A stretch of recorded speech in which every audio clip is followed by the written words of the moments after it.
Muito boa noite, meus amigos da Rede CNT. Estamos de volta para mais um Jogo do Poder. Rede CNT, que é uma rede da família Martinez.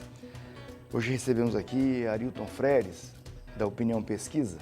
Vamos falar sobre como se comportarão os institutos de pesquisa nesse processo eleitoral de outubro, já que houve uma série de alterações na estrutura legislativa do processo eleitoral que vão ter que exigir mudanças de comportamento importantes. Mas antes de começar o bate-papo com o Arilton, nós vamos a Brasília com José Marcelo para saber as notícias da semana. Olá, eu sou José Marcelo Santos, direto de Brasília, com os destaques do noticiário político da semana na capital federal. A Polícia Federal revelou mais um esquema de corrupção na Petrobras. A 31ª fase da Operação Lava Jato, que ganhou o nome de Operação Abismo, investiga o desvio de recursos da obra do CENPES, o Centro de Pesquisas da Petrobras no Rio de Janeiro. Os policiais cumpriram mandados de busca e apreensão e 4 de prisão temporária dos executivos ligados ao consórcio Novo CENPES. Outro alvo da operação foi o ex-tesoureiro do PT, Paulo Adalberto Ferreira, que foi preso em junho na Operação Custo Brasil. Segundo as investigações, o consórcio Novo CENPES, formado pelas empreiteiras OAS, Carioca Engenharia, Construbase Engenharia, Construcap, CCPS e Chain Engenharia, formou um cartel para assumir a obra de construção do Centro de Pesquisa e Desenvolvimento da Petrobras no Rio de Janeiro. Mesmo com a crise econômica, o Congresso deve desrespeitar mais uma vez a Constituição e sair de férias. O chamado recesso branco, na tentativa de dar uma satisfação à sociedade, o presidente do Senado, Renan Calheiros, anunciou a votação de um pacote de 9 medidas até a semana que vem. Mas se depender dos líderes de alguns partidos, nem isso será possível.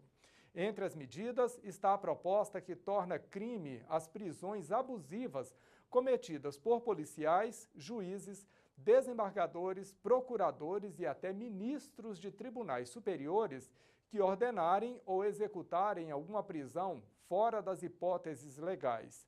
Até mesmo aliados do presidente do Senado acham inoportuno votar o projeto neste momento de investigação da Operação Lava Jato.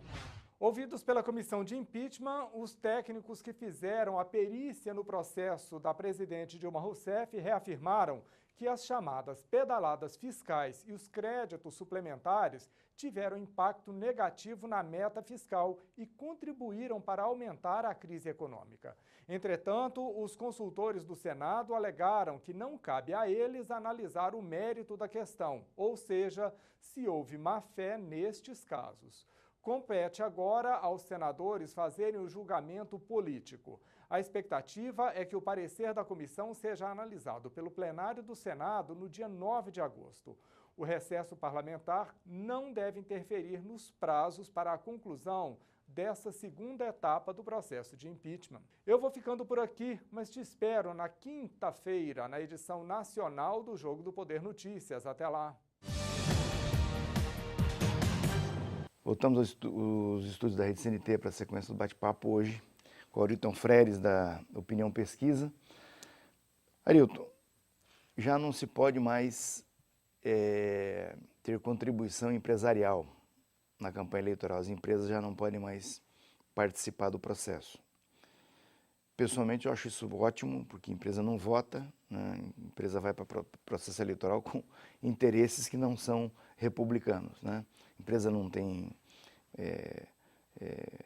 filiação partidária, enfim, não tem muito sentido, não é eleitor.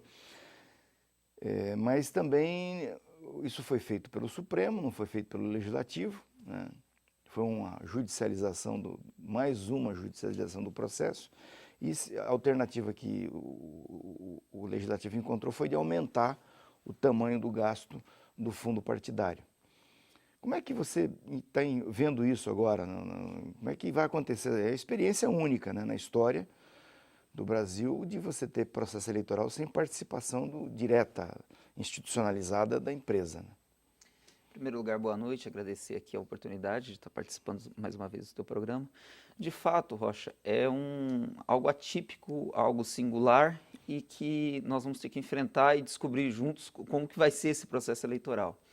Alguns fatos novos, não só essa questão do fim do financiamento privado, fizeram com que esse processo eleitoral ele fosse completamente diferente. Nós vivemos um momento político muito distinto, com essa questão da Operação Lava Jato, de uma certa criminalização da política, uma participação popular muito mais na classe média e voltada à crítica a todo o sistema político. E quando você vem para dentro das eleições municipais, você percebe o seguinte, que é uma pauta que acabou ficando distante da sociedade e até do meio político. Em outros momentos, nós estaríamos aqui já no processo eleitoral, com as candidaturas postas e tal. O calendário eleitoral jogou as convenções para o final desse mês de julho, início do mês de agosto. A campanha eleitoral na TV só começa no final de agosto e vai acontecer por 30 dias. Isso tudo, acho que foi no movimento de reduzir os custos de campanha. Essa questão do financiamento privado é uma questão central. Nós tivemos, ao longo dos últimos anos, uma participação ativa das empresas, doando, e isso foi aumentando, e até que, acho que nas eleições de 89, não se tinha financiamento privado de campanha. Desde então, as empresas participaram ativamente do processo. É um processo perigoso, porque ele é um dos principais caminhos para a corrupção. A empresa ela faz investimento, ela não faz doação, ela tem algum interesse quando faz algum tipo de aporte de recursos. E aí nós vivemos o que estamos vivendo. Agora, é realmente um desafio. Serão campanhas mais baratas, serão campanhas teoricamente menos estruturadas e teremos talvez nesse processo de adaptação um movimento de caixa 2 muito grande, que vai depender da Justiça Eleitoral ter capacidade de lidar com isso. Agora, você falou da questão, referiu também a questão da criminalização da política, né? Ou seja,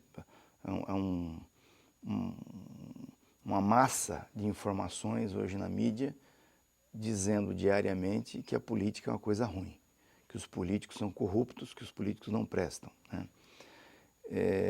Isso foi mais intenso já, quando começa aquele julgamento das contas da Dilma no TSE, que começa a sinalizar que com a cassação dela no TSE, aqui, algumas pessoas lá do próprio TSE falavam em extinção do PT, né? Hoje você já não vê mais isso, por quê? Porque a Lava Jato já se dirigiu em direção aos outros partidos e aí, né, pau que bate em Chico, bate em Francisco. Pararam de falar na extinção do PT. Mas, de qualquer modo, isso é uma coisa horrorosa, porque os nossos partidos políticos são instituições que fazem a nossa democracia. Nós, eventualmente, podemos ter que melhorá-los, mas nós não podemos destruí-los, né? Porque a destruição será a destruição da própria democracia, né? Essa criminalização da política, que impacto você acha que ela pode ter nessas eleições que vem por aí? Olha, Rocha, começa com um grande desinteresse da população com a política, ou com as eleições desse ano. Não com a política, mas com as eleições desse ano. Com uma crise econômica e política tão aguda como nós estamos vivendo, as pessoas, por um lado, vê dessa forma que você falou, que eu tinha falado anteriormente, que a política é algo criminoso, é um covil de bandidos e que ela deve, de certa maneira, manter distância dos políticos e da política. Por outro lado, existe uma parcela grande da população que não se mobiliza para isso. É uma minoria que se mobiliza, mas que também tem uma opinião assim, está desgastado, cansado com a política. E olha as eleições municipais como algo que serei obrigado a ir lá votar, não tem nenhuma importância. Não dá para dizer agora o que vai acontecer no futuro, mas alguns apontamentos nós temos. Você observa nas pesquisas eleitorais que a gente faz pelo Brasil afora, um número cada vez maior de pessoas que não sabem quem vai votar, que estão indecisos e principalmente que dizem que vão votar nulo, branco, enfim, não vão fazer o uso do voto. Isso é uma demonstração prática da descrença com a política e da ausência da participação do povo, do desejo da participação, pelo menos, fazendo apenas por obrigação. Isso pode gerar muitas coisas, pode, em alguns casos, eleger alguns aventureiros, sem nenhuma raiz política, sem nenhuma participação efetiva. Por outro lado, pode também eleger figuras já carimbadas e que por alguma razão passaram a largo das denúncias que estão acontecendo aí de Lava Jato e tal, que têm uma conduta duvidosa, mas ao mesmo tempo não estão sendo acusados e vão se eleger com uma certa facilidade por ter aquele apelo popular em certas camadas da sociedade onde isso tem penetração. Eu não vejo perspectiva nenhuma por fora da política para resolver os problemas da política. A política se resolve nas urnas. Quanto mais a gente judicializa a política e quanto mais a gente criminaliza a política, mais nós vamos constituir um parlamento, de certa maneira, sem raízes ideológicas e políticas, um parlamento com comportamento como que a gente viu e o Brasil inteiro ficou horrorizado, que foi na votação do impeachment, onde as pessoas votavam pelo pai, pelo filho, pelo avô, sem nenhuma análise verdadeira do mérito do impeachment, sem aqui fazer o julgamento se deveria votar A ou B, mas dizendo do comportamento no voto, que mostra uma despolitização do parlamento brasileiro também. E você vai, de certa maneira, cada vez mais enfraquecendo as instituições políticas e fortalecendo o judiciário de uma forma muito perigosa. O judiciário não tem voto, o judiciário vem pelo concurso público. Deveria ter uma postura isenta, não deve ter participação política. Então, na medida que ele entra na seara da política, nós começamos a correr o risco de construir uma sociedade muito diferente dessa que nós construímos com a Constituição de 88. Muito bem, vamos a um brevíssimo intervalo e voltamos em seguida para a sequência do bate-papo com o Arilton, da Opinião Pesquisa. Daqui a pouquinho.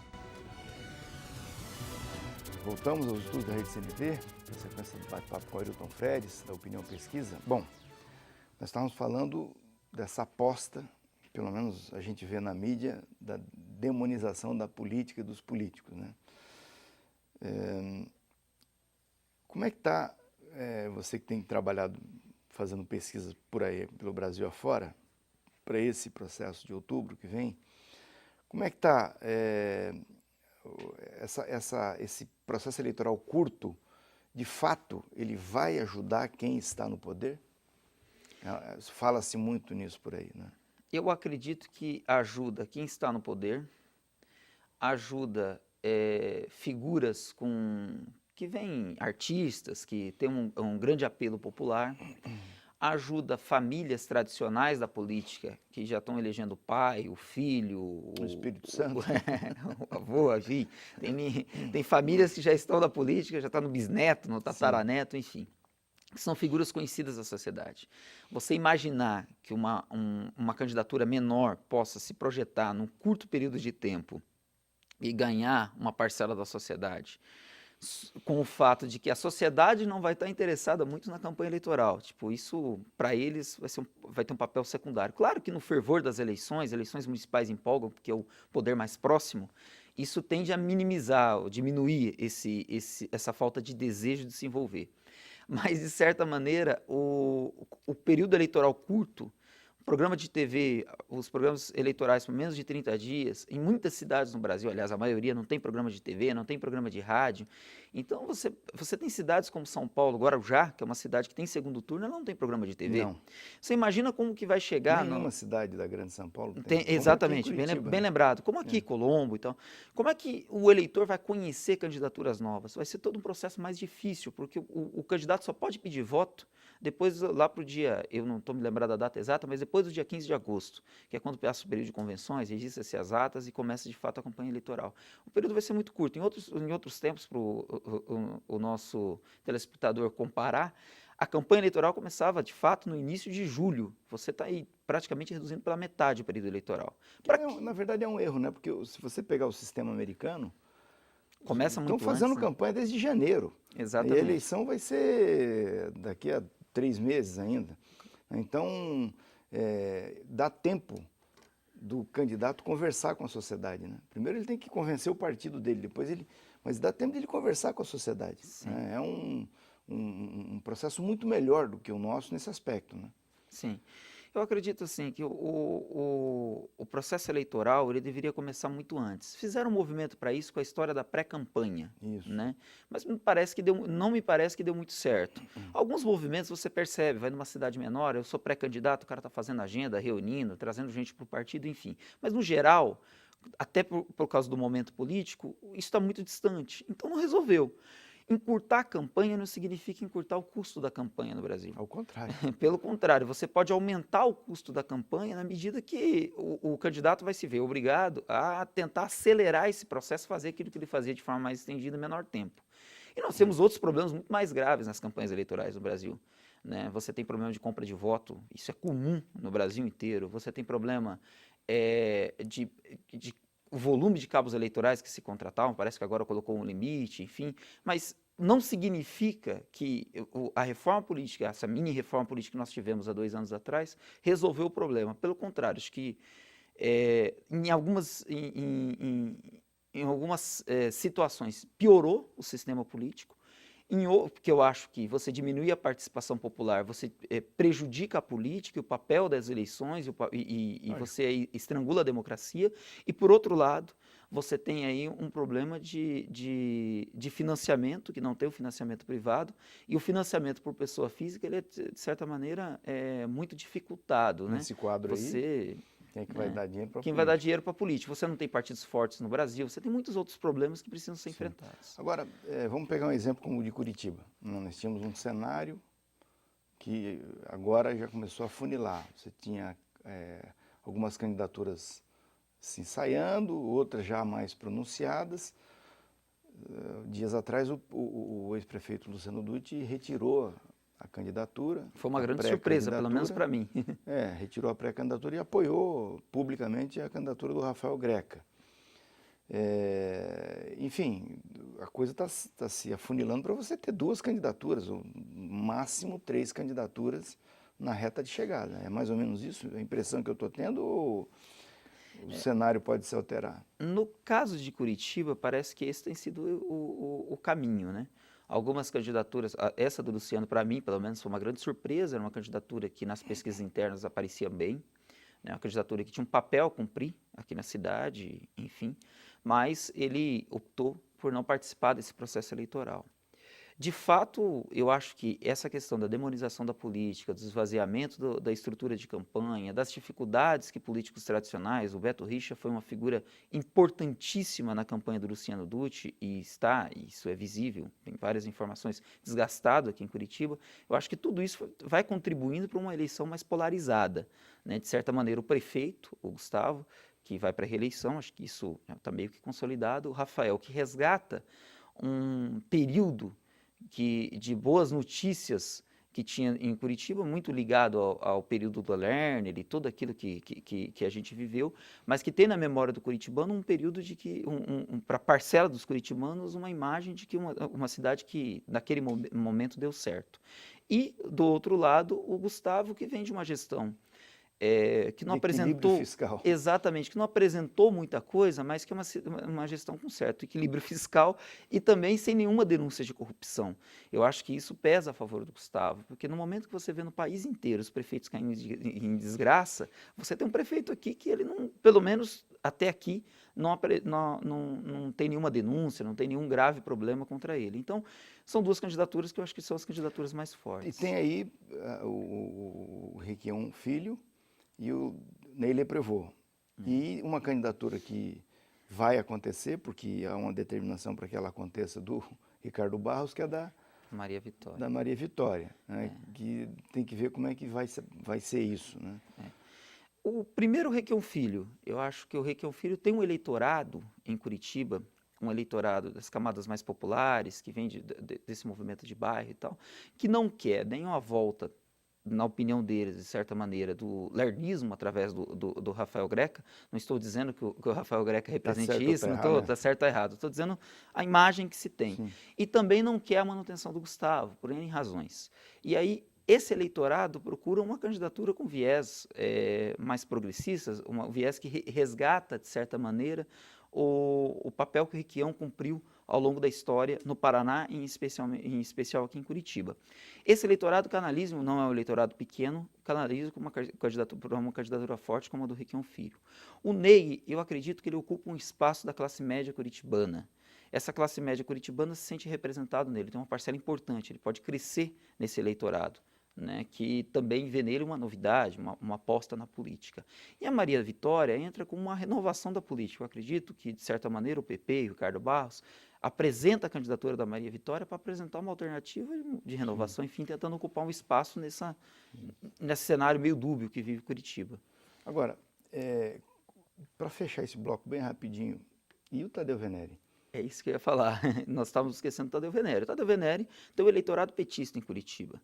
Eu acho que a gente falava no bloco anterior, essa questão de extinção do PT, essa discussão, isso é um absurdo, porque o PT tem um papel essencial, teve e terá na democracia brasileira. Eu acho que o Tadeu vem para ocupar esse espaço e atrair, de certa maneira, esse eleitorado. O Tadeu é uma figura com uma imagem muito ética, uma história sem nenhuma denúncia de corrupção, se apresenta muito bem para a cidade. E, de certa maneira, ele vai ter toda a dificuldade para enfrentar, que é a dificuldade que o PT vive hoje. Mas eu acho que ocupa um espaço importante desse eleitorado petista na cidade. Você acha que o Rafael Greca superou o problema que ele tinha? Eu vou te dizer que, na minha opinião, qual é o problema que ele tinha. O Rafael Greca era do grupo do Lerner. Um belo dia ele levanta e fala, vou passar para o grupo do Requião.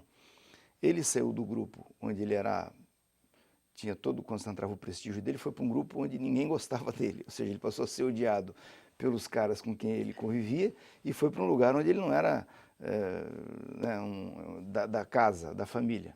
Certo? E passa o tempo, tanto que ele sofreu eleitoralmente na sequência várias derrotas. Várias derrotas. Ele agora sai do grupo do Requião e vem se posicionar num limbo onde ele teoricamente não tem nenhum vínculo. Isso pode funcionar? Olha, só vamos descobrir isso, né, no processo eleitoral, né? É difícil. Eu faço uma aposta até aqui o que apresenta internamente ele tem ido bem, tem dado certo, né? Porque assim, de certa maneira, ele não tem uma rejeição que ele tinha por estar com o Requião, porque o Requião tem uma parcela do eleitorado que o ama e tem uma parcela que não gosta dele, que odeia, de certa maneira assim. Então, ele não tem esse problema. Eu costumo dizer que o Requião, o governador, é o maior fenômeno eleitoral do Paraná, Sem disparado. dúvida nenhuma. Alguém empatar com ele vai ter que ficar muito tempo na política. Tanto é que governou o Paraná por 3 vezes, é senador, nunca ficou sem mandato, tem uma capacidade de arregimentação, de crescimento muito grande. E o Greca não conseguiu herdar isso. Eu tenho uma sensação de que o Requião, mesmo no momento que o Requião governava o Paraná, o Rafael não teve um desempenho eleitoral, mesmo ali nas candidaturas de deputado, ele só perdeu o eleitorado. Não conseguiu ter aproveito, porque eu acho que não tem muita identidade também. Sim. E claro que, por uma parcela do eleitorado que gostava dele no grupo do Lerner, ele sair também é o que você falou. Então, eu acho que ele se repaginou, se apresenta como uma alternativa mais fora dos dois grupos. Resta saber como que ele vai montar essa aliança para as eleições agora. Pois é, eu queria ir para o intervalo e voltar aí para você me dizer o que o Gustavo tem que fazer para se manter na prefeitura. Daqui a pouquinho, depois do intervalo.